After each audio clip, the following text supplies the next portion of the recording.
Today we're going to go over how to inflate your tub and connect it to a water chiller. First, you'll want to take the tub out of the box and out of the plastic, and then you'll want to pump it up. You'll start by unstrapping your tub and laying it flat. After you've laid your tub flat, you're going to want to locate the air valve.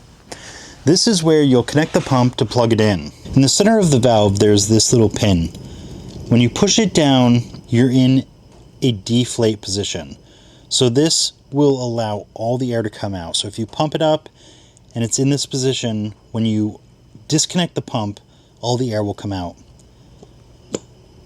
This is in the locked position. When this pin is up, this will seal this valve. And so when you pump it up, the air will stay in the tub. Once you have your tub laid out and the valve in the correct position, you'll want to connect the hose to your pump. There is an inflate side and a deflate side. An easy way to know if your hose is screwed into the inflate side is that when you're pumping it and looking down, the gauge will be right side up. If it's on the deflate side, you're going to be looking at it upside down. Now that the valve on your tub is in the correct position and the hose on your pump is connected to the inflate side, you want to connect the pump to the valve.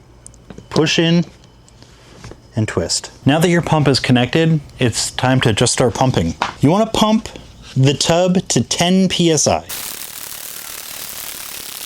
So you want to pump up to 10 psi. Once you're there, you disconnect the hose. The pump will show 10 psi on the gauge. Now simply disconnect, twist, and put on the cap.